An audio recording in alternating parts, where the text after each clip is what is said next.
from Milpitas. Welcome, welcome, welcome, welcome. And oh, Alice, I missed you coming in from San Jose.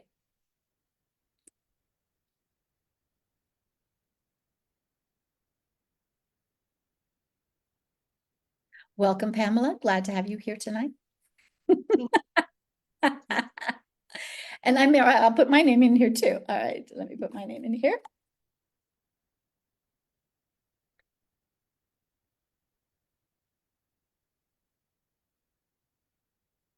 I see that Alice has a hand up, and I don't know if that's saying hello to us or has a question.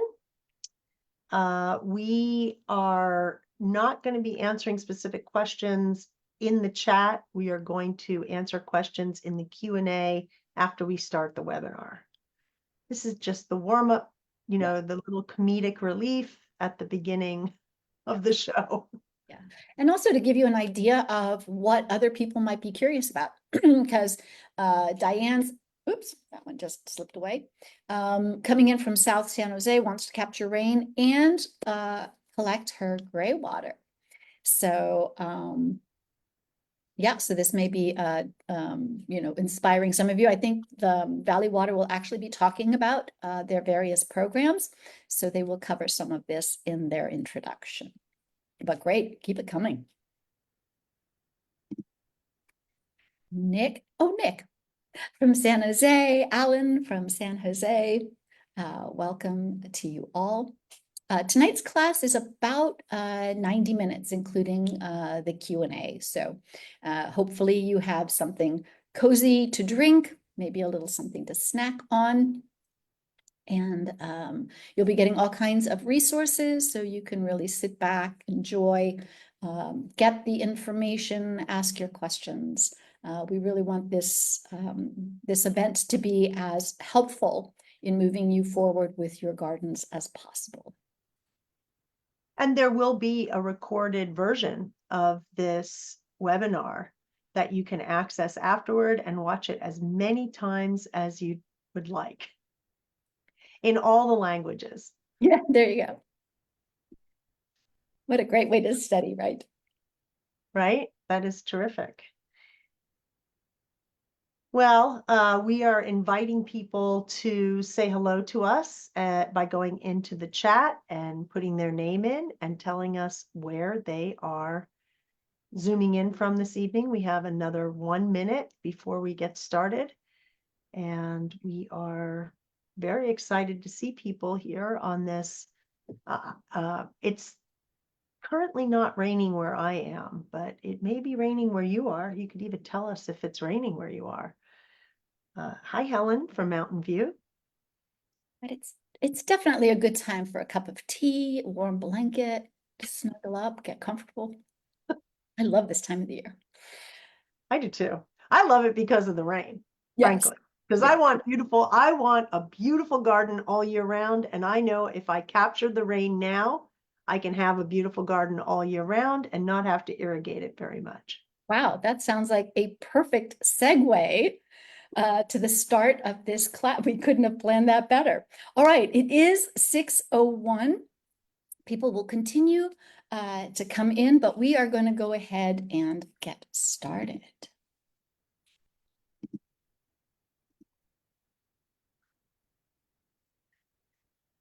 Okay, so before we get going, we want to let you know that tonight's class is actually being offered in 4 different languages. So we've got English, we've got Spanish, we've got Mandarin, and we have Vietnamese. And there are interpreters for each, well, not for English, but for 3 of those languages. And the way that you will be able to access the interpreter that you would like to listen to is there is a little icon that says interpretation. It looks like a little world, and then there is a drop down on there, and then you go ahead and select the language that you would like to listen to. So we're going to give you just a moment to get oriented, to get into your respected rooms. And then while we are doing that, a big, big thank you to Valley Water for hosting tonight's program. And then with that, Sana, if you would like to come on and you just tell me next when you want me to go ahead and move the slides for you. Sounds great. Thank you, Marianne.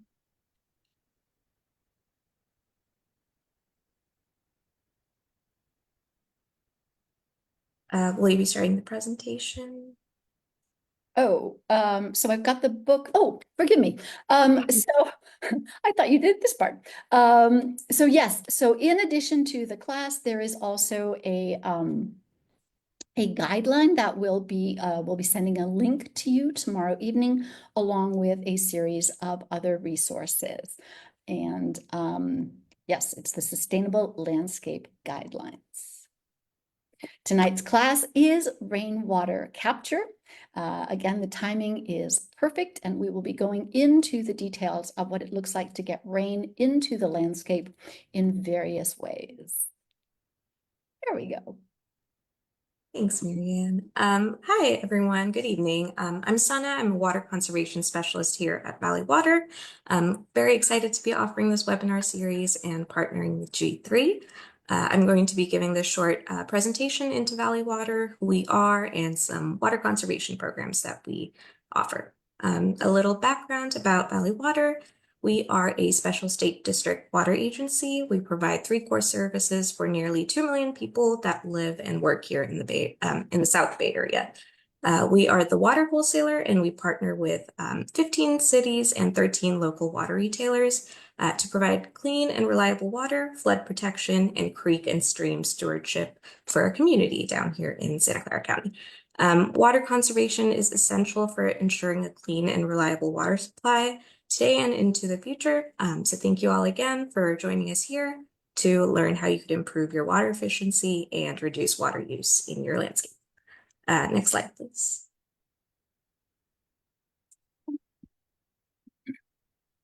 Okay, so as you can see, these graphs break down water use specifically within Santa Clara County. As you can see on the left, more than half of our water use in the county goes to residential use, and about 31% is businesses. If you break down that 55% of the residential use, this is where our indoor water use is going. So most of it is going to toilets, showers, faucets, and clothes washers. When we look at opportunities for water savings, we are targeting our residential and business sites, and also looking at these breakdowns within residential sites to provide ways to save water. Next slide, please. So, in order to encourage customers to participate in water conservation, we have several different programs that residents and businesses can take advantage of. And I'll be going over some of those. So the first program I'll mention is our WaterWise Outdoor Survey. This is a free service that we offer to single family, multifamily, and commercial properties with landscapes that are under half an acre. During the outdoor survey, we have a trained irrigation professional and who will go out to the site and complete a comprehensive evaluation of a site's irrigation system and provide recommendations for any upgrades and repairs that they might deem that your site needs. Our other survey program is our large landscape survey, or large landscape program. And this is for large commercial, industrial, and institutional sites, as well as high density multifamily properties. This one is specifically for properties that are over half an acre, that have over half an acre of landscaping or sites with at least 500 CCF of annual irrigation water usage. The program provides a water budget for the sites to show how much water they should be using on their landscape, as well as an irrigation and landscape survey. Next slide, please. One of our most popular programs is the landscape rebate program. So we know that there is a significant amount of water use in the landscape, and this is due to high water use plants and inefficient equipment mostly. So we have rebates to help customers remove their lawns as well as replace that inefficient equipment through our landscape rebate program. So one element that we offer for the rebate program is our landscape conversion rebate. And this rebate specifically is to remove high water using turf lawns or swimming pools and replacing them with low water use, drought tolerant, and native plants, which thrive without as much water. We offer a base rate of $2 per square foot to replace your lawn with plants. We offer up to $3,000 for residents and up to $100,000 for commercial and multifamily sites. So the rebate numbers are different depending on where you live and can be different depending on where you live and who your retailer is. We have all that information up on our website. We also recently added the Lawn to Mulch program. This was directly in response to our state's ban of irrigation on non-functional turf for commercial properties. So this program incentivizes commercial sites to replace lawn with mulch without the use of plants, like our landscape conversion rebate. Next slide, please. So as I mentioned, we also offer rebates for irrigation equipment upgrades. We have a lot of irrigation systems that are extremely outdated here in Santa Clara County. This irrigation equipment upgrade is another component of the landscape rebate program. We have several different rebates, as you can see on the slide.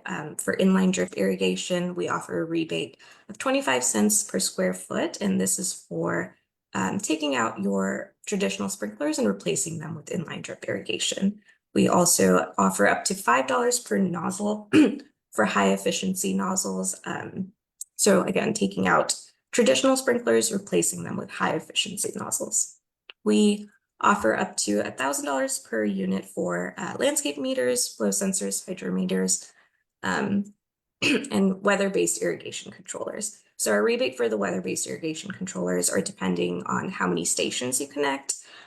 We notice that most residential sites only need 1 through 12 stations, and we offer a rebate of up to $300 per controller for that. For 13 to 24 stations, we have up to $1,000 per controller rebate, and for anything over 25 stations, we offer up to $2,000 per controller. And next slide, please. We also offer rainwater capture rebates, which is very relevant to today's webinar. We have rebates for rain barrels, cisterns, and rain gardens. For rain barrels, we have a rebate of $35 per unit. For cisterns, which are basically very big rain barrels of at least 200 gallons, we offer 50 cents per gallon per gallon of storage. In rain gardens, this is when you divert water from your roof into your landscape. We offer $1 per square foot and up to $300 per site. So some of our cities and water retailers also cost share on these rebates. You can see the full requirements on our application portal and our website, and these will be sent out in a resource email. Next slide, please.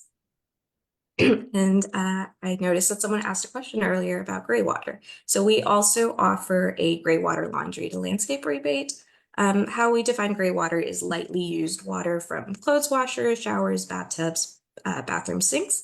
This system is specifically for redirecting wastewater from your clothes washer to our landscape or to your landscape. This is a great way to use alternate water sources in your landscape and save your drinking water. Plants don't need drinking water in order to thrive. So this is a great way to use that water. The system does need to be maintained to some extent, as you will need to use plant-safe detergents. And we offer a rebate of $200 for the system or $400, depending on if your city or retailer cost shares. We have some great resources on our website if you want to learn more about this program, and I believe that will also go out in our email. Next slide, please. Okay, another program that we offer is our water waste program. Valley Water responds to water waste reports anywhere in the county. We collaborate with our local retailers. The main goal of this program is to educate and provide resources to residents to help reduce water use and eliminate water waste. So these are the number that you see on the screen, as well as the email. You can report water waste to those, as well as through our Access Valley Water portal. Next slide.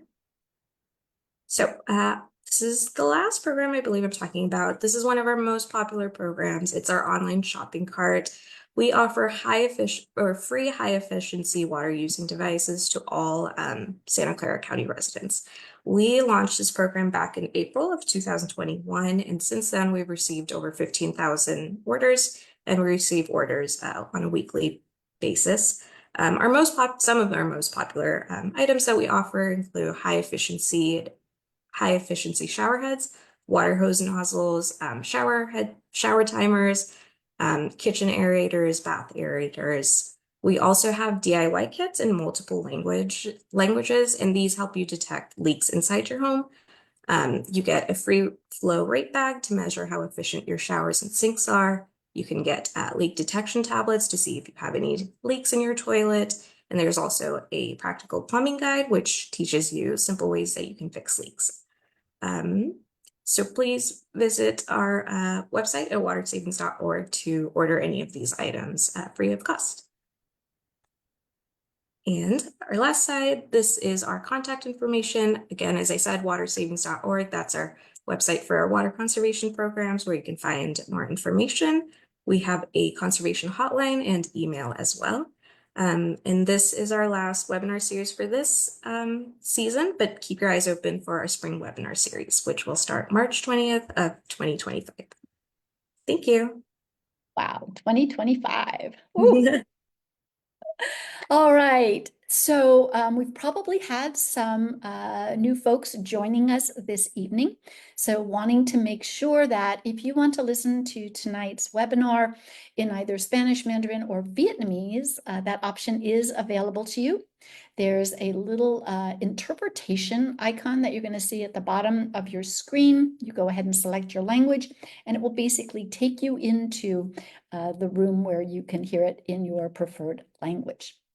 The other thing I want to make sure to mention is that we want you to ask questions. We have a group of landscape experts behind the scenes, as well as our hosts from Valley Water. So you can really ask any question you want. You can absolutely ask questions about rainwater, which is obviously tonight's topic, but you can also ask questions about your specific landscape. So maybe you're curious about a good tree or some ground cover, or you're having issues with removing your turf.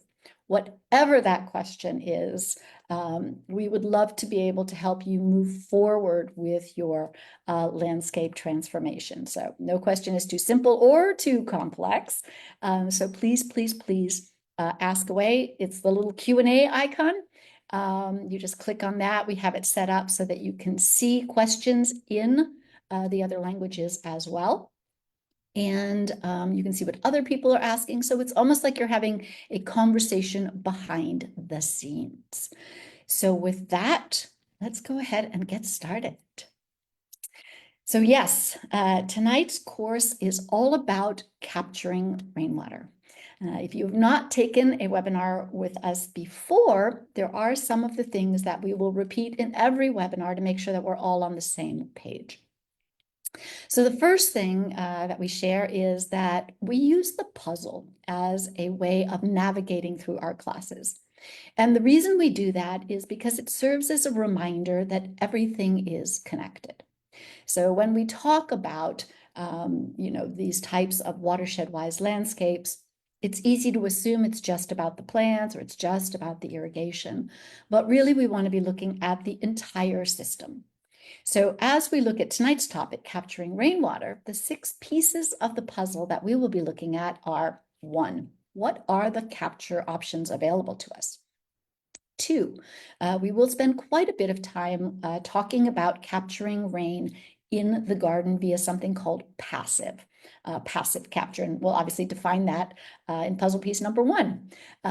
Puzzle piece number 3 is in and out. How do we get water in to these catchment areas? And then if necessary, how does that water leave them? Then we spend a little bit of time talking about active capture, either infiltrating or using cisterns. Number 5, making sure that our properties are permeable everywhere. And then number 6, some quick tips on ensuring that you are successful with your project. So we start out with this concept that we want your landscape to be a mini watershed. So a watershed is defined as an area of land where all of the water that flows over it or drains under it goes to the same place. So imagine that you've got mountains, the moisture that flows onto it makes its way into a river, a creek, or what have you, and away it goes, making its way towards the ocean. So when we look at properties, we can go ahead and make the same or use that system, mimic that system in our own gardens. So looking at these images, the top of the roof is like the top of the watershed, the mountains, the street is the bottom of the watershed, like the river, and then everything in between is within our capacity to improve. So the image on the left is a conventional landscape, potentially what some of you have this evening. There's turf, maybe there's some trees, some shrubs. However, the soil is compacted, not a lot of nutrients in the soil. When it rains, most of that water is running off, not a lot of diversity. And you're probably relying on fertilizers or what have you in order to get your garden functioning. Image on the right, that is what we want you to aspire to. And that is a watershed-wise landscape. So completely different story here. It starts with the soil and the idea that this is a living soil sponge. It is full of biology that is responsible for creating the nutrients for the plants, for improving the texture of that soil so that it is porous. As far as plants, we have a diversity of climate adapted plants. Yes, absolutely natives, but it doesn't have to be exclusive. And then passively capturing rainwater as a resource. So yes, tonight's topic, we will be talking about that. And then highly efficient irrigation only when necessary. So moving away from the assumption that gardens have to have irrigation that comes on, 2 or 3 times a week. Instead, what we want is with that healthy soil, with the climate appropriate plants, with holding onto the rainwater, that need for irrigation will go down significantly and potentially be turned off completely. So that is what we aspire to. So here is a rain garden. These are not intended to be ponds. They are really intended to slow that water down, spread it out throughout the landscape, and give it the opportunity to sink into the soil where it belongs. So let's go ahead and begin with puzzle piece number 1, which is what are our options? The first thing we want to ask is, well, how much rainwater are we actually talking about? And this information is actually in the guidebook that you will be getting in a link tomorrow evening. So with a 1,000 square foot roof and 1 inch of rain, we can capture 620 gallons. And the formula is there. So if your roof is bigger or it's smaller, obviously that number is going to change. Now imagine that we get 10 inches of rain. We're looking at 6,200 gallons of water. And you get some great storms, 20 inches, 30 inches, and you can see that this becomes a very significant amount of rain that we are holding in the landscape. And so there's 2 different kinds of capture that we're going to be talking about tonight. So passive capture is basically this idea that we are not concentrating the water into any sort of device. There's no mechanics, there's no equipment, but basically it's capturing it from the roof and then directing it into the soil.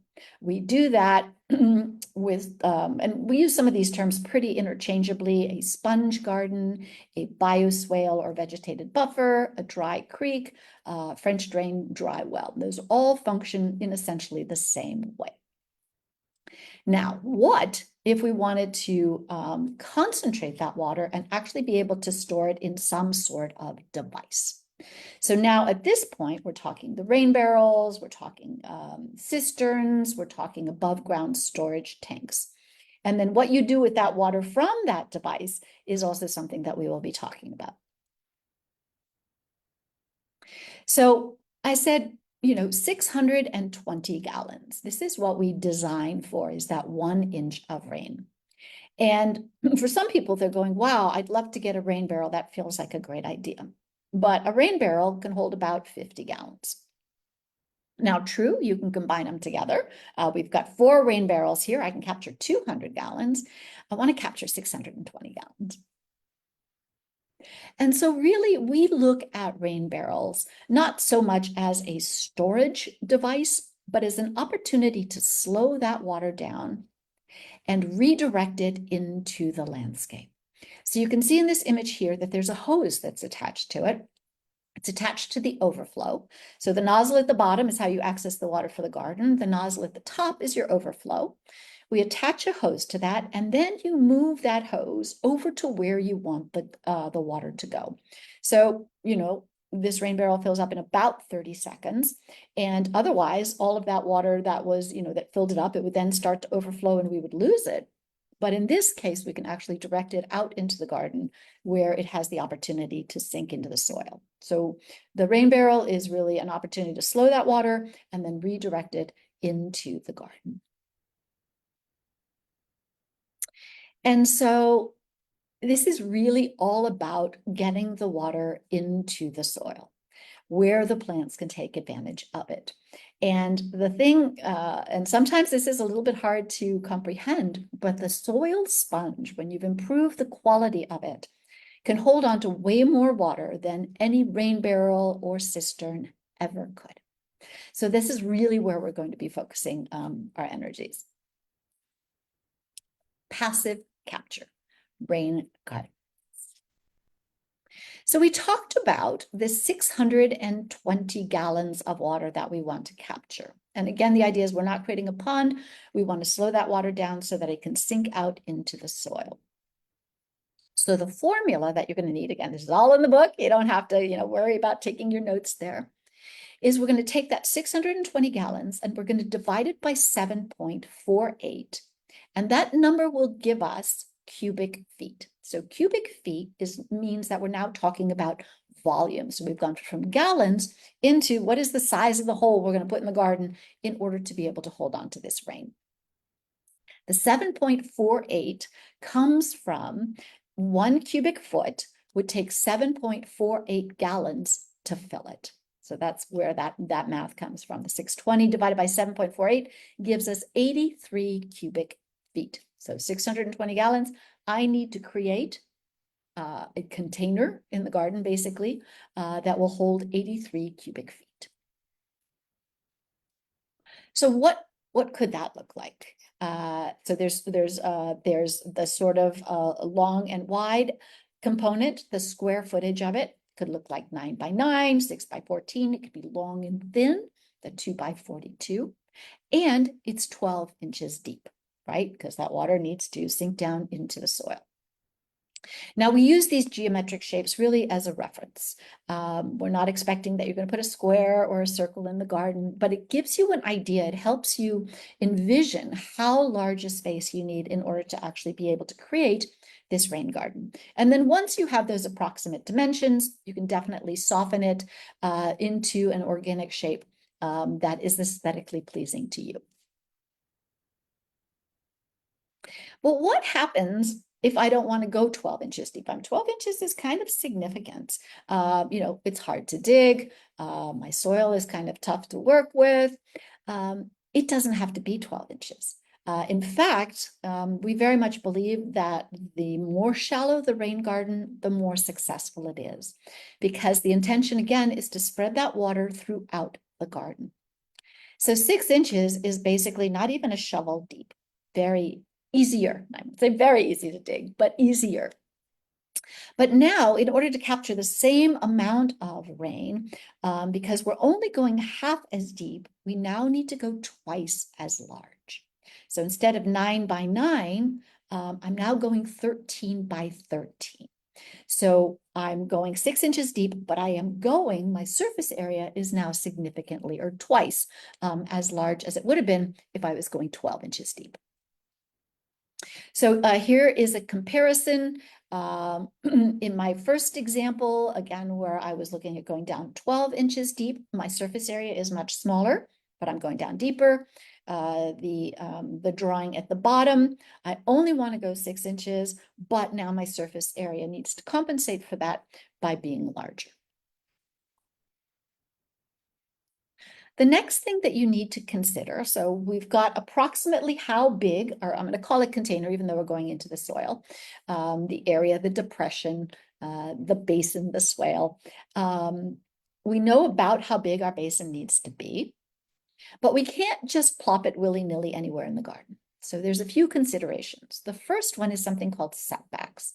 And basically the setback is the area in your landscape within which it is okay to have standing water, or, it stands as long as it does until it is sinking into the soil. So typically, they will say anywhere between 5 to 10 feet away from a house, a garage, a foundation, and then a little bit less from a sidewalk, a walkway, or a property line. That's usually about 3 to 5 feet. And typically, when we're doing that measurement, we are doing it from the deepest part of that basin. And that number, those dimensions can change depending on where you live. So in this case, so the one that I had here, this was my 6 inches deep. We changed it to 150 square feet. I've got lots of room to work with. I can go to the left, I can go to the right. But in this example, I have a much smaller space to work with. So maybe there was a tree that was in the way. We don't want to be excavating under a tree. Maybe the walkway actually ran through the middle. So that area that I can work with isn't as large, which means that now my surface area is going to be smaller. And if I still want to capture as much water, I now need to go deeper. So you can see how it goes, just depending on the area that you have to work with and how hard you want to dig. And it's anywhere in there. I mean, we gave you 6 and 12. It can be 3 to 4 inches. It can be 8 to 10 inches. So there's lots of area to play with. And then it doesn't have to be one basin. You can absolutely split the basin. If we had a larger setback area, you could have put one, in one part of the garden and then put the other one a little bit further away. And that helps water get into other parts of the garden. Now I see that we're getting things coming into the chat. Just a reminder that if you have a question, please put it in the Q&A, and then that way we can go ahead and get your questions answered. Now, rain gardens can look like anything. They all function the same way, slow, spread, and sink, but the way they look, lots and lots of options. So on the one on the left, you've got plants, you've got these beautiful boulders and cobbles. The one on the right, there's actually water in it. And it's actually a challenge to get these pictures. People go out with their umbrellas in order to capture it, because usually within an hour or so after a rainfall, that water has soaked into the soil. It's really kind of amazing. So here's another one. This feels very much like a little creek bed. It's actually flowing under a little walkway there. This one was in a side yard. And what was interesting about this one is it actually used to be basically a mosquito magnet. So before we put the rain garden in, this would get wet. The water would stay there for days and days and days, mucky. And so what they did is they came in, they improved the quality of the soil so that it was more of a soil sponge, and then went ahead and added the boulders and these flagstone pieces and plants. And now, again, that water soaks in within an hour or two. And that actually is a question that we almost always get, which is, well, do we need to worry about mosquitoes? No. These rain gardens, when the soil has been improved and you've added mulch and plants, that water is literally going down within a couple to 3 hours. And once it's drained, even if there's another storm that comes along a couple days later, it can absorb more water. So you're not going to have water standing there for days on end. Mosquitoes typically need about 72 hours to breed. So there is no mosquito issue with this. Here's another one. This one is in the front yard. Definitely feels like one of those dry stream beds. And then this one, a very Mediterranean feeling to it. You've got these grays and these silvers in the plantings. There's a bench at the bottom. I can imagine someone sitting there with their umbrella just watching that rain garden fill up. And it doesn't have to be complicated. So that is really the intention of this first puzzle piece, is to show you how simple it can be. We're capturing the rain off of the roof, plus the rain that is actually falling on the garden itself, and then directing it into a basin or a depression where it can make its way in and then soak into the soil. We'll get into more of the details about how that water gets in and out. Speaking of puzzle piece number 3. All right, in and out. So up to this point, we have looked at rain gardens pretty much in a bird's eye view. So we're just seeing it from top down. And what we want you to be able to understand is, what does it look like as a profile if we were to take a slice through a rain garden? What is happening there? So on the left, you can see the downspout, probably a little closer to the swale than you would normally see. This is for conceptual purposes. And then you can see the swale, the basin, the depression. Again, we use those terms interchangeably. And then the berms. So the berms are what you do with the soil that has been excavated. You can put the soil right by the rain garden, but you can also spread it throughout, and it is an opportunity to create all kinds of really interesting topography. A couple things to point out is that the berm on the right side of this image, downstream basically of the swale, is lower than where the downspout is. The reason being is that if we were to get a heavy storm and this swale filled up very, very quickly, we don't want that water to be flowing backwards towards where the house is or the garage is.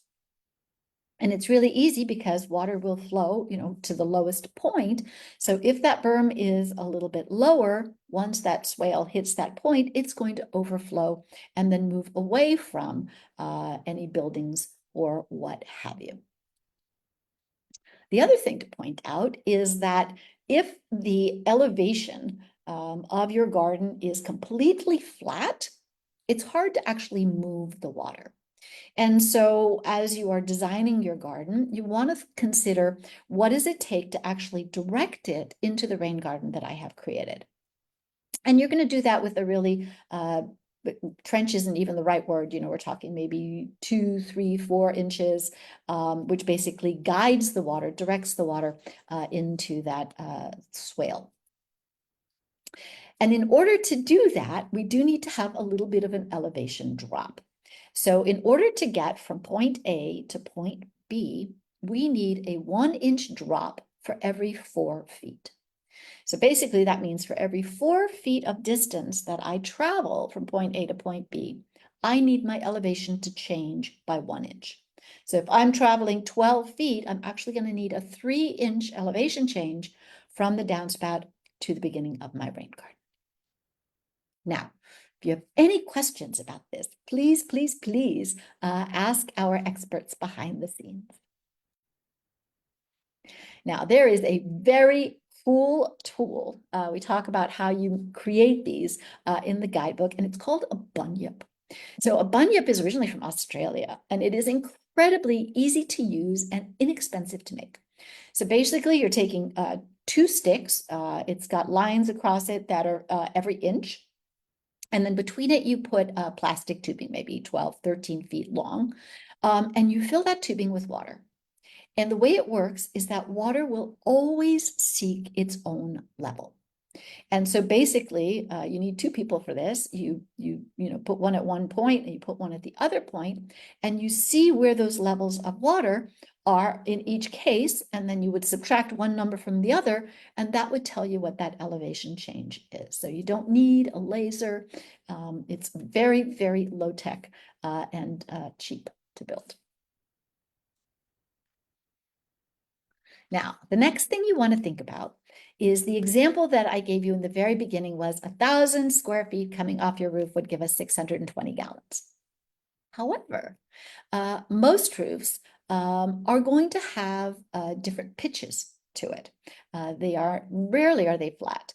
You're going to have your peak, you're going to have these turrets or what have you. And what you're looking at as you are calculating how much water goes into your rain garden is what part of the roof actually goes into the downspout. So an easy example would be, I've got my 1,000 square feet. I've got 2 downspouts, one at each end. So I can assume that about 50% of that water goes into one downspout and 50% goes into the other. So it's really 500 square feet going into each of my downspouts. And when that's the case, then obviously you are going to need to change your calculations. So here is an example of a catchment area. And it may be that 2 downspouts are going to go into the same rain garden. That's absolutely possible. Or, one downspout goes into the front, one goes into the back. And so you just need to look a little bit more precisely at, how your roof is shaped and how water is moving off of it into your garden. Rain chains. So these are super fun. They have a couple of purposes. One, they're really, really lovely to look at, especially when you're getting the rain. But their purpose is really to slow that water down. So if the water is coming out of a downspout, it's basically like going down a slide. It is coming out very, very quickly. And what this does instead is, because you've got this, more of this surface area, it's actually slowing that water down. So it could be that the rain garden is going, into that swale. It could be like the image on the left, where it's actually going into a pot that has a hole in the bottom, and then from there it makes its way into the swale, and all kinds of different looks. Now, it is possible. The easiest way, obviously, is if you can simply dig a little bit of a trench or swale that gets you from the downspout to the rain garden. But depending on what's going on in your garden, you may actually need to use something else. So here's a super simple solution. I actually have this in my garden, these overground diverters.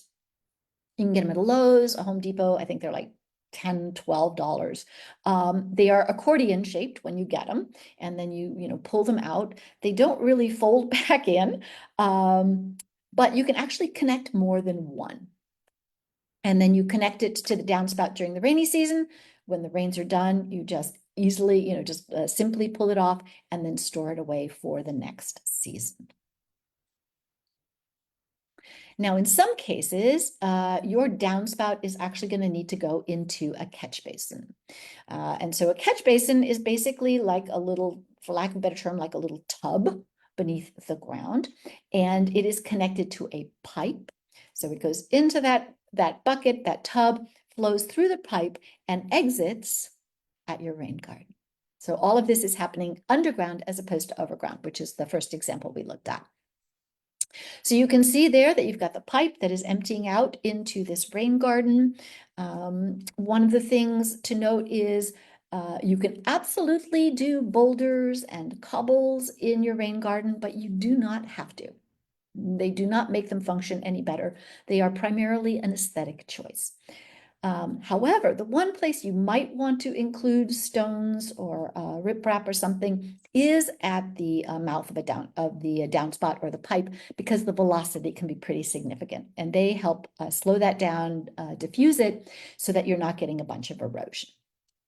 The other thing to point out is that flapper valve, which has not yet gone on there, which basically prevents the little critters from calling your pipe home.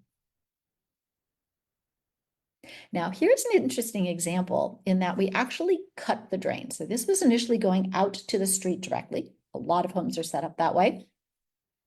And we said, no, we don't want to lose that water. We want to get this into a rain garden. So they cut that connection and they redirected it into an area that is now going to become the retention area.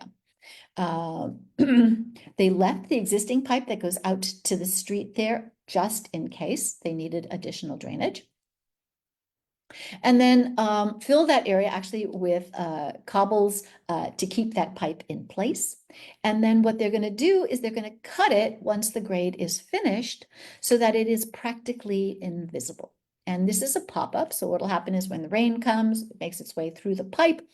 And then that pop-up will actually come up out of the ground and the water spills out from it. And then when the rains are done, it will sink back down and basically is invisible. Another really interesting thing that we did here, initially this was turf. There are downspouts on the other side of the sidewalk there. And initially that water was draining right out into the parking area. What they did instead, obviously took the turf out and created an opportunity for a rain garden. So it's hard to see, but the path is actually where we are holding on to the rain. And so there are drains that go under the sidewalk and then empty out into this path/rain garden.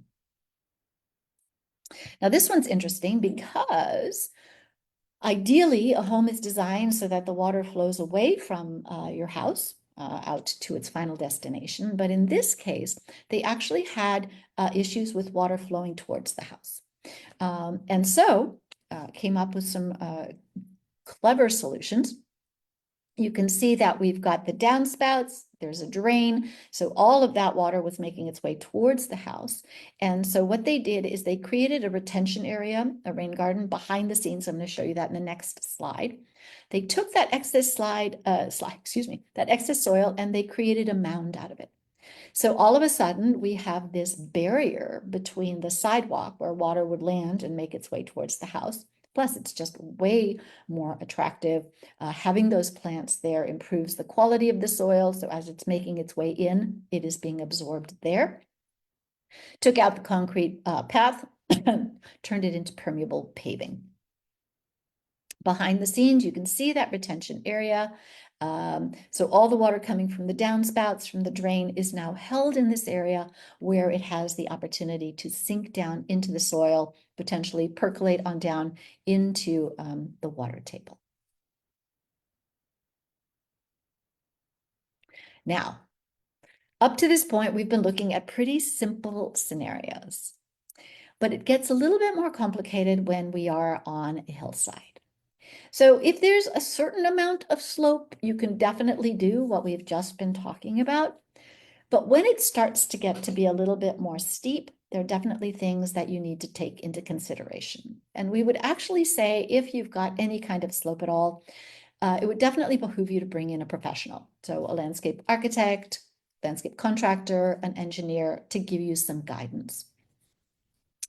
We are not putting in these big basins and rain gardens. Instead, what we're doing is a little bit more subtle, and we're creating more divots.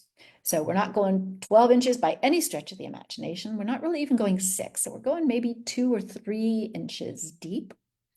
And the key thing that you have to be aware of is that as it is going in, it all needs to be on the same contour, all on the same elevation. Because the minute that that elevation changes, all of a sudden that water is moving in a very specific direction as opposed to sinking into the soil where it is. With the soil that's excavated, you're putting it downhill, we're adding riprap to it, and then we are planting it. Adding plants to a hillside have many benefits. Grasses are great, they grow fast, they've got these fibrous roots, and then you're also adding other plants that are great for soil stabilization, erosion control, etc. All right.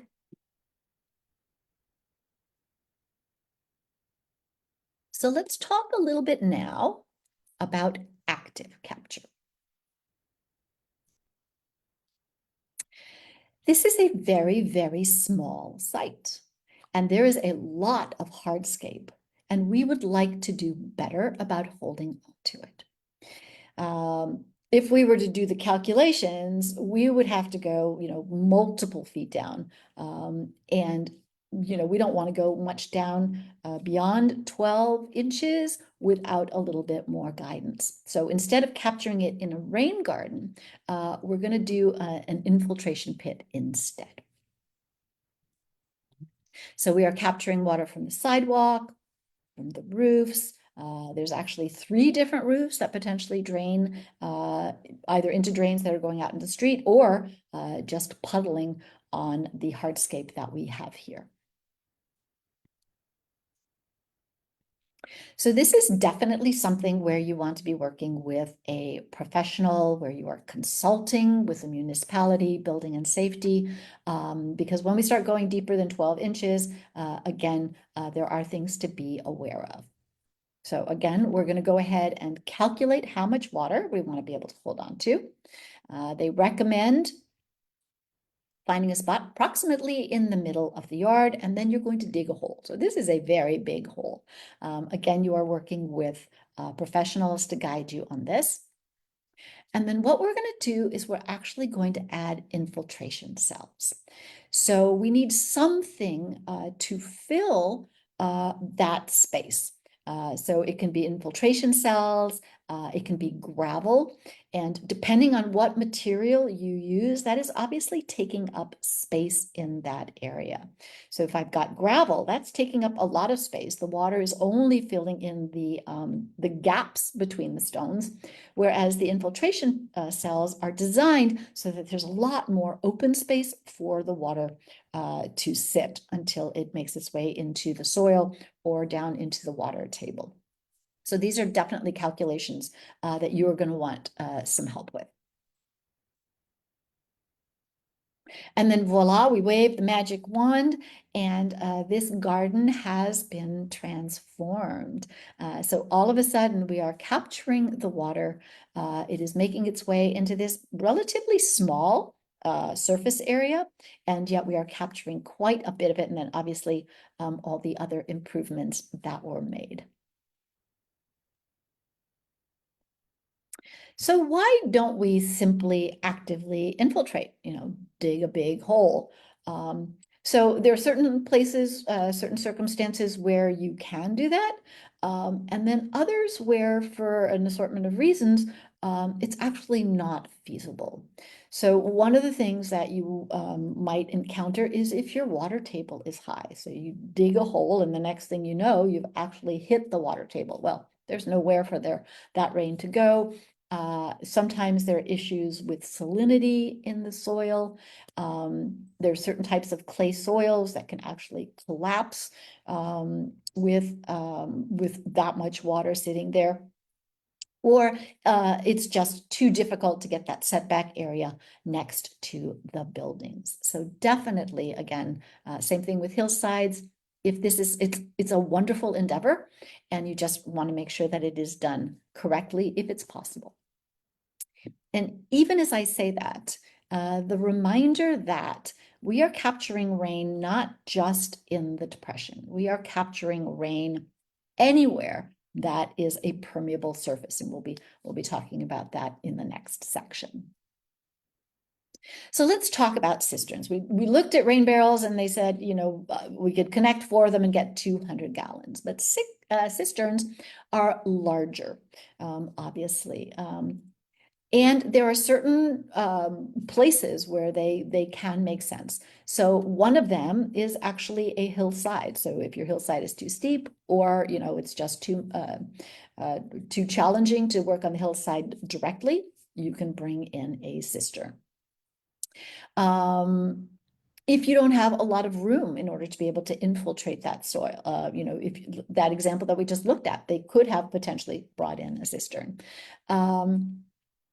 And the thing about cisterns, unlike the rain barrel, which is such a small volume of water, maybe you water your vegetable gardens once or twice and you're done, is that cisterns can actually be quite large. So all of a sudden, there is the opportunity that you can hold water in your cistern and then use it for irrigation when the rains are done. There are even some, when properly designed, that can be used as potable water with the proper infiltration systems or filtration systems. So we're up to 150 gallons. This particular design is great for a relatively narrow space. It is set up so that you don't need to worry about any pump. You can see the little nozzle down at the bottom. You're going to be attaching a hose to it. And then make sure when you bring in something like this that you always have enough room between where you put it and potentially a fence or a wall they also call that setback, so that in case of an emergency, if the police or the firemen had to get through, that there was room for them to be able to travel. So that is usually a minimum of 5 feet. All right, so now we're getting bigger, 150 gallons or more. Some of the other considerations is, how does it look? Do I want this? I mean, this looks almost like a, spaceship, which could be cool. But again, they are getting larger, they take up more space.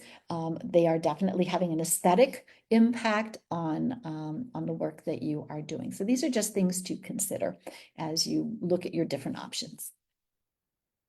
In this particular example, they actually combined cisterns with rain barrels. So yes, they were able to get more, but we come back to the same thing, which is we don't want that water in the cistern. We want that water in the soil. So what actually makes the most sense? All right. So we didn't talk about it initially, which is that when it rains, that water falls, especially after we've had a long dry period. And as that rain falls, it picks up all kinds of pollutants. So some of it is physical trash, it's paper bags, it's bird poop, it's cigarette butts, it's, paper cups. Some of those pollutants are also invisible, so it's pesticides, herbicides, oil, brake dust, etc. And all of that travels along as the rain flows, making its way to, its final destination, where it's a river, a creek, potentially the ocean. And so there's going to be, obviously you probably don't have, cigarette butts and paper cups on your roof, but a question that people ask is, well, how clean is the water that is going into my cistern? So in designing one or having one installed, what they actually do is plan for a first flush diverter.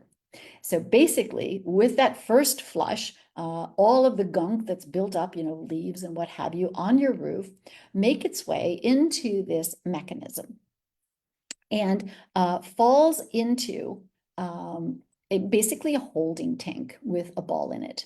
And as that holding tank fills up with all of the water that's, got gunk in it and what have you, that ball starts to rise up until it reaches the top, where basically it stops the water. There's no more room for any more water to fill in there, makes its way into the pipe, and then from that point goes directly into the cistern.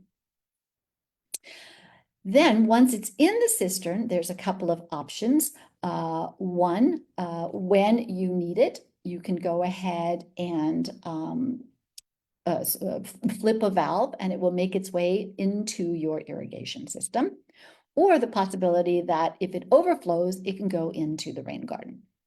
And the same thing, once the rain is done, the ball that had pretty much blocked that diverter will start to lower. And as it's lowering, the water is being released. So it's basically the water that's not so clean. And that water is released and guided into a rain garden because all of that organic material is actually great for the soil. It is eaten by the biology, breaks up, and is actually really, really good for the soil. So that is how we keep the water that's moving into our cisterns relatively clean. Now, the easiest thing or the biggest items that you're going to be capturing from the roof are going to be leaves or, maybe paper, what have you. And so what you've got is you've got this screen before that water even enters that first flush diverter, right? So that's going to go ahead and capture that stuff. You can go ahead and just move it out of the way, and then the water will flow through it and then make its way into the first flush diverter. Once that first flush diverter is full, the overflow cleaner water then makes its way into the cistern. And here you go, they're pointing to it. So what he's pointing to is the actual first flush diverter. So you can see it's a larger pipe. And then right next to it is the pipe that is going to go ahead and direct that water into the actual cistern. excuse me. And then you've got a close-up where you can go ahead and see how once that once the rain has stopped and the water is going to go ahead and drain out of the first flush diverter and then makes its way into that rain garden. Now, what I want to make sure, we've got about 15-20 minutes left to the presentation before we go into the Q&A. Don't wait until the end. Again, the questions do not have to be about rain garden, or if you do, it's like having a free consultation with a landscape expert. You know, maybe you've got a situation that you're concerned about. Can I put a rain garden here? Please, please, please ask your questions. You know, what kind of tree, what kind of ground cover, tell me more about the rebates. So take advantage of this opportunity. Now, as far as the cisterns or the tanks, they can be above ground, which is very, very typical, but they can also be below ground. So here you can go ahead and see, this is more like an infiltration pit rather than a tank. It's got the cells in it, and there's actually an image. Yeah, I'll show you in just a moment where those cells can actually be used as a path. So with a cistern, if it's not gravity fed, you are going to need a pump. So you can see how we are now getting a little bit more complicated, a little bit more expensive, but you know, for any number of reasons, you actually want to be holding on to more water. You want to be able to irrigate with that water. You may decide that it is worth the investment. So pumps, if you can't gravity feed, you need one of these in order to move the water from the cistern to that irrigation system. And then in this example, this is going to be fed via gravity. So it'll make its way into the rain garden or into the irrigation. And here we have a lovely rain garden. You can't see it, it's behind the plants there. All right, permeable everywhere. So we have focused primarily on rain gardens, cisterns, rain barrels. But again, the idea is that your entire garden is a sponge. So we're going to be making sure that we do good things to improve the texture of the soil so that it can hold on to that water when we get it. Other things that you can do is look for impermeable surfaces. So where do we have big slabs of concrete? And can we make those more permeable? So we had a solid concrete walkway. We cut little strips into it, filled it with gravel. We had a solid concrete driveway. They went ahead and cut out the middle of it. You can fill it with gravel, with mulch, with plants. And then all of a sudden that too has become a more porous opportunity. Plant more trees. So there are many benefits to trees. One of them is that their roots actually create a giant cistern. So plant a tree for shade, for habitat, and for rainwater capture. And then here's an example where they actually used, again, these multiple options. So you can clearly see we have the permeable hardscape, right? You've got these beautiful concrete pavers with these gaps in between. And then when you look over on the left where the garden is, there's this strip of grasses. The grasses are actually where the rain garden is. So again, you don't need boulders, you don't need gravel, you can plant it. It's actually better if you plant it and you don't even know that it's there. So in this case, if you wanted to break up your concrete, you can do it with a jackhammer. In that case, it looks more like puzzle pieces. You're going to go ahead and separate it. But you can also get a concrete cutter, and then you're cutting, you know, strips that are maybe 4 or 5 inches thick. Fill those with gravel, pebbles, mulch, etc.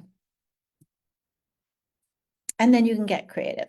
So these are driveways or entryways. The image on the left was actually a driveway that had cracks in it. And rather than, you know, take it out and repave it, they got creative and they took those cracks and they actually expanded them, filled them with pebbles. And now you have something that looks like it's been designed and it also holds on to rainwater.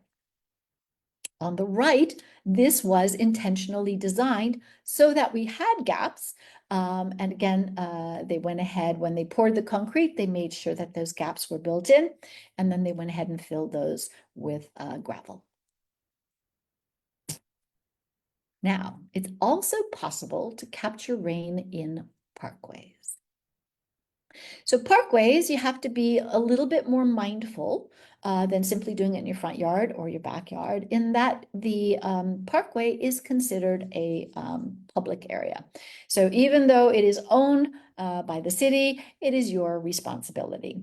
And depending on where you live, there are some things you can and perhaps cannot do. So you can see this example here. They went ahead and put in a swale, they planted it, they went ahead and put in pebbles. One of the things that makes this way easier is that it is a red zone. So you don't have any cars that are parked there with somebody opening their doors and trying to walk across it. At a minimum, take your parkway, improve the quality of the soil. If you are taking the plants, the grass out, you can create a very shallow swale, maybe even 2 to 3 inches deep. Improve the quality of the soil with sheet mulching, and then when it rains, we're holding on to some of it. Plants that are planted in there are going to be much happier that we are able to capture the rainwater there. This is another example, lots and lots of grasses in this example here. This was actually at a university. There was a large parking area.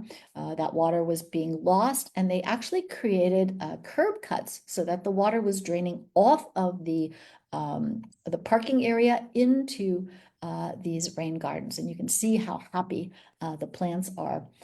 Even though there's, a little bit of oil and what have you coming off of the parkway, the biology in the soil has the ability to break that stuff down.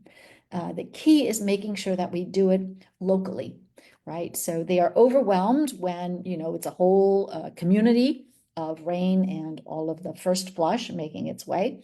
But in, sort of focused areas, they are completely capable of breaking down those pollutants. Now, I had talked about those, I call them eco cells, that have the ability not only to infiltrate the water, get it into the garden, but they are also designed to be ADA accessible. So big units, they were capturing water. This was actually coming off of a, oh goodness, a water agency, a building. They're, oh, I'm losing it. Anyways, capturing water off of the roof, moving it into the garden, capturing it in these cells. You can see how it's overflowing from one section into the other section. And this is the finished product. So they put gravel over it. There was fabric, landscape fabric that was folded over so that nothing fell in. And now you can actually walk through this garden from one spot to the other, and we are capturing water at the same time. All right, a case study here. Once upon a time, that drain was going out to the street directly. The homeowner said, no, I don't want to do that. I want to hold on to my rain. You can see the newspaper down at the bottom. They were attempting to sheet mulch it in order to kill the grass. What they didn't realize was that they needed to water enough so that the biology was activated and it would actually kill the grass. So instead, what happened is they sheet mulched, they didn't add enough water, and the grass just sat there. What they ended up doing was augering, so basically drilling little holes into the landscape, filling it with compost and adding water. And that is what went ahead and actually finally broke that grass down. So grass is completely gone. They're going to go ahead and contour it now as a rain garden. So you can see how it's coming off of the house. It's sort of wrapping around. They do have some beautiful boulders there. They added more compost again to stimulate that activity. And then you can see now on the left, the downspout is actually being slowed by the boulder and the cobbles there. And then once it ends in the stream, it just follows it around and it's planted. You'll notice that the plants are very small. Now, this was in November. This was in December. We got 4 inches of rain, which resulted in about 1,600 gallons of water.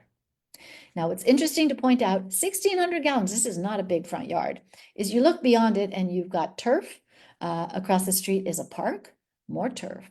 And in all of those areas, that rain is being lost.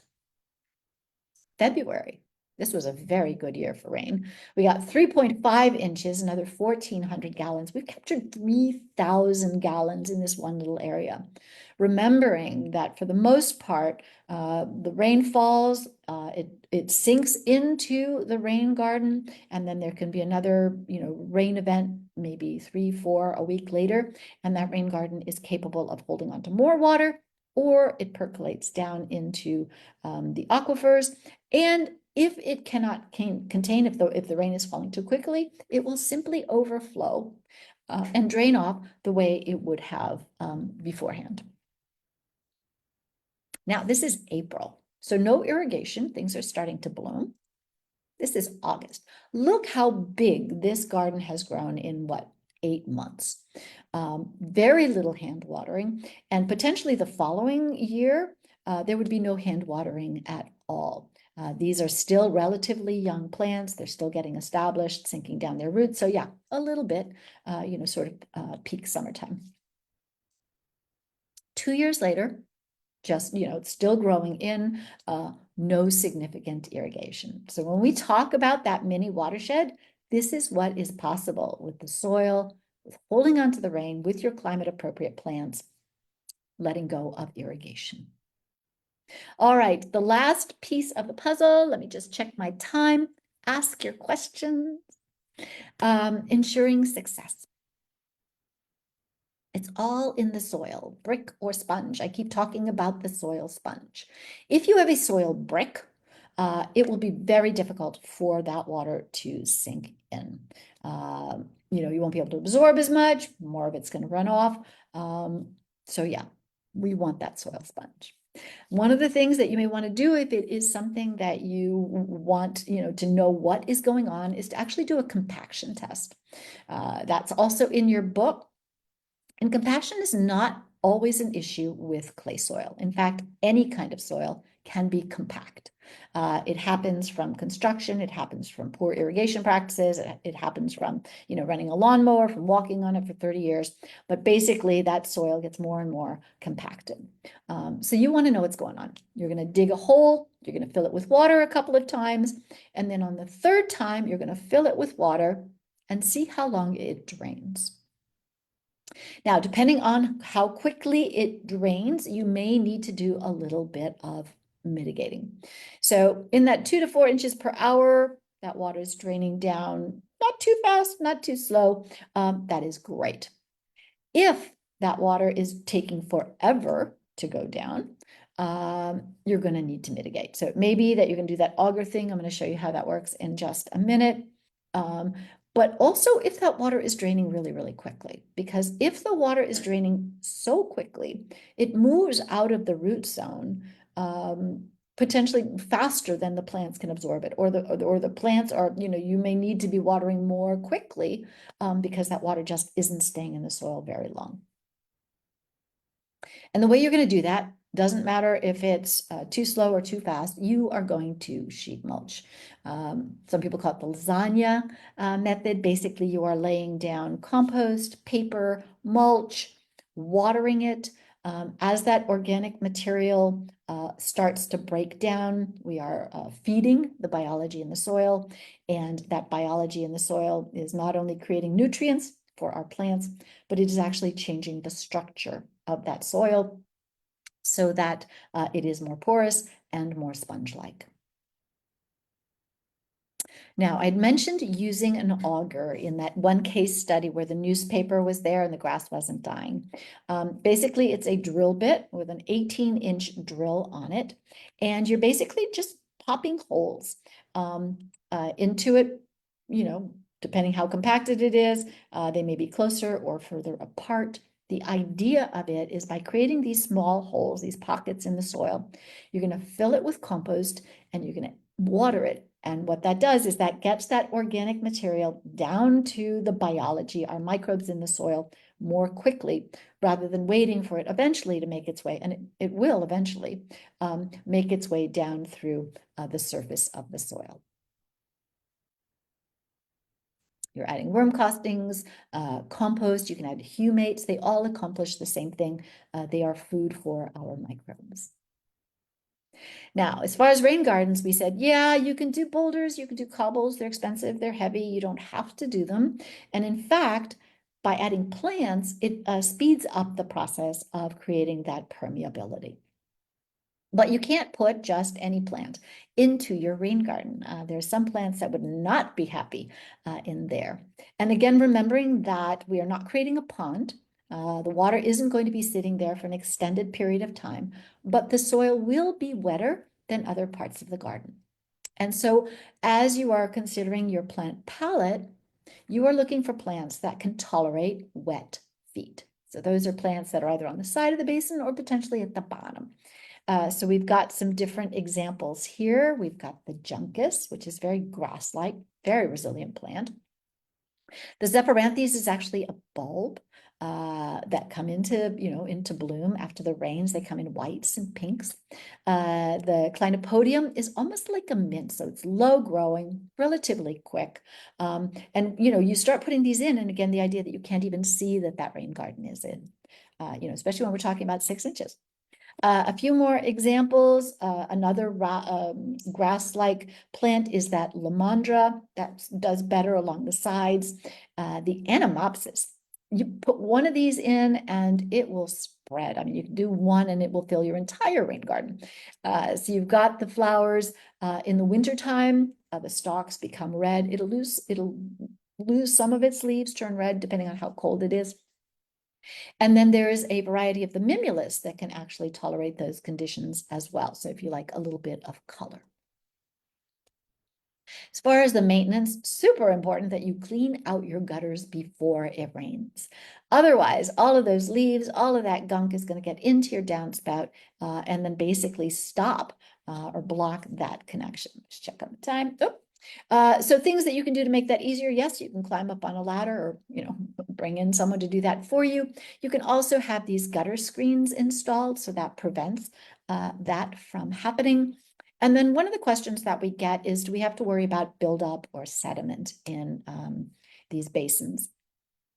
And as far as we're concerned, no, not really. The buildup and the sediment that is basically growing in your rain garden is great soil. It's very porous, lots of nutrients, lots of biology in there. Maybe if it's like starting to, fall around the plants, you clean it up. Maybe you're bringing in different plants, but there is no urgency to doing that. And then, of course, making sure that everything is working. So if you've got a cistern, the pumps, if you've got irrigation, turning it on at least quarterly to just make sure that everything is functioning properly. So next steps, create a base plan. So there's all kinds of rebates and programs that are available to you. You may be taking out turf. So create a base plan. You're going to measure your roof, right? So you can calculate how much water you can capture. Depending on what you want to do, you are removing some or all of your turf. You are building that soil party. So the first thing we talk about is the last thing we talk about. Your garden will thrive as you improve the quality of your soil. Contour the ground so you can capture that rainwater and then do the rain dance. All right, so that has brought us to the end of tonight's presentation. We have a little bit of time for Q&A.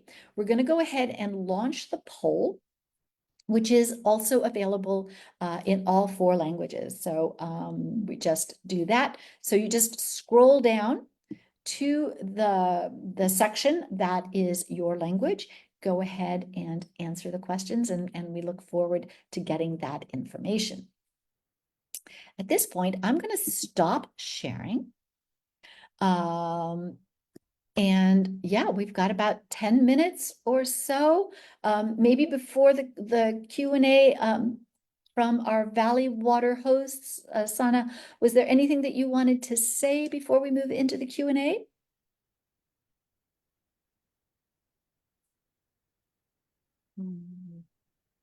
I'll go ahead and step in here, Marianne.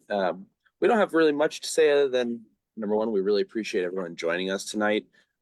We also just want to highlight you're going to be getting this recording and some resources sent to you. The resources are going to include all of our our rebate program information, requirements, so specifically the rain barrel, cistern, and rain garden requirements, along with any of the programs that Sana mentioned earlier on the call tonight. So you can give us again, we're going to have all of our ways to reach out to us, and I can actually put it in the chat for everyone as well. Just quickly, if you want to send us an email tonight, you can do that and get the ball rolling. Great. Thank you. All right. So Pamela, it looked like we were getting questions.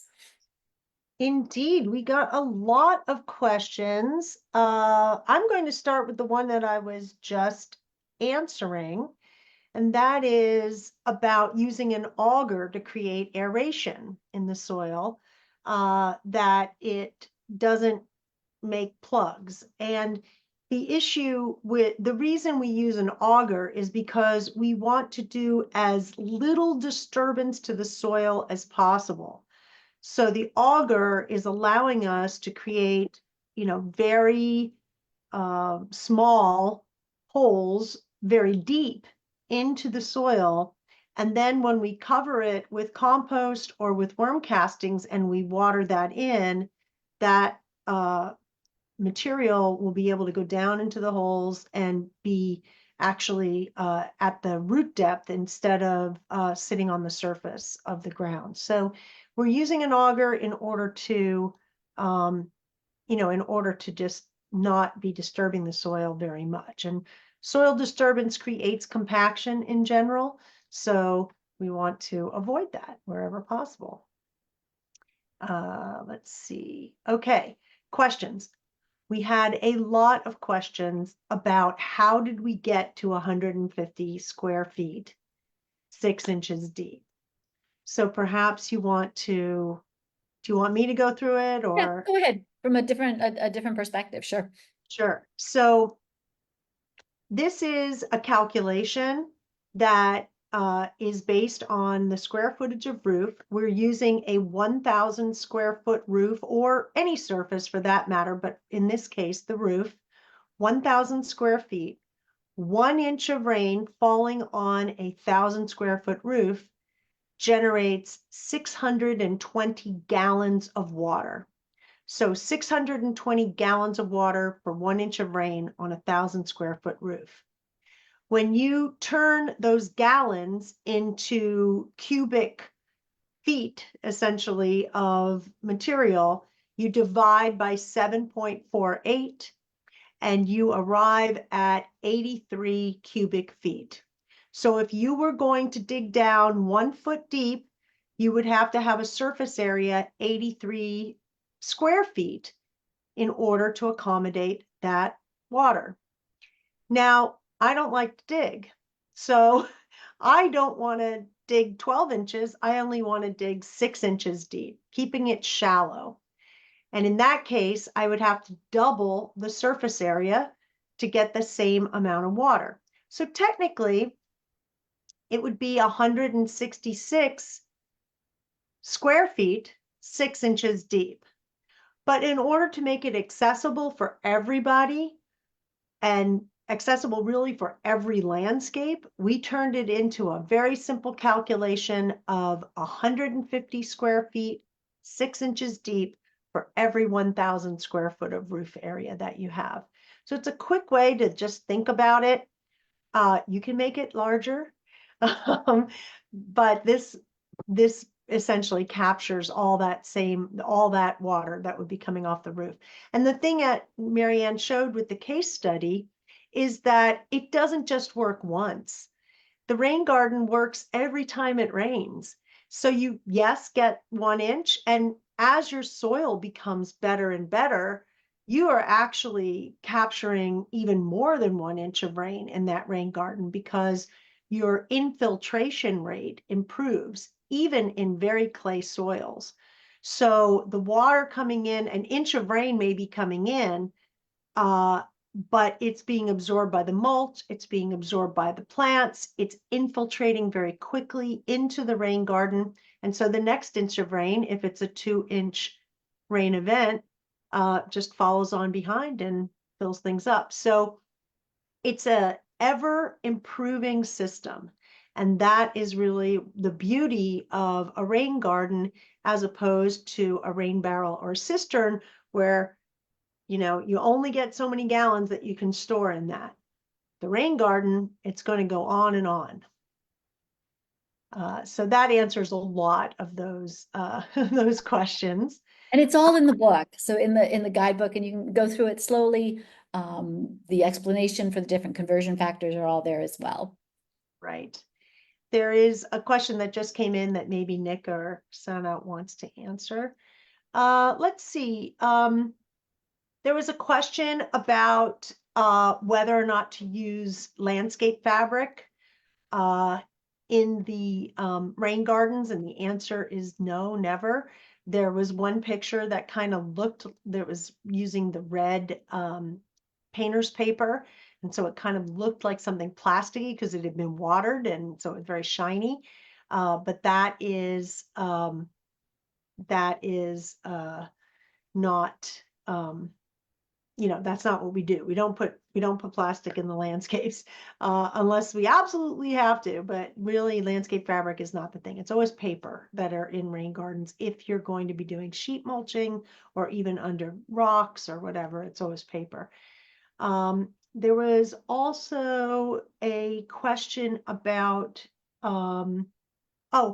I actually put into the chat a little correction about one of the pictures where we showed the cells that were in the ground creating a tank. That is wrapped in a pond liner. And so the pond liner keeps the water in and turns it into a below ground cistern. So there are lots of ways to do below ground cisterns. You can use prefabricated tanks, or you can build a tank like the one that you saw in that picture. It also, if it had not been wrapped in a pond liner, it would have been wrapped in what's called a non-woven geotextile, which is not landscape fabric, but something it's like, looks like it, but it's actually different, performs differently. And that would make it permeable so that it would just be a giant infiltration pit. So both ways, using the same infill, but just turning it in. So a question just came in: how do we educate contractors not to continue to use plastic? I think you just simply point it out every time you talk to them. If you are a designer or a homeowner, just scratch it off the bid. Ask them if they're going to use it and scratch it off. Show them paper. Paper is much better. Let's see. Oh, here we go. So how do you make a driveway more permeable? By cutting strips, and it's impossible to keep gravel strips weed free and keep the gravel from getting loose. There is a product that I don't know the name of, but you can use a search engine to find it by looking for a gravel stabilizer.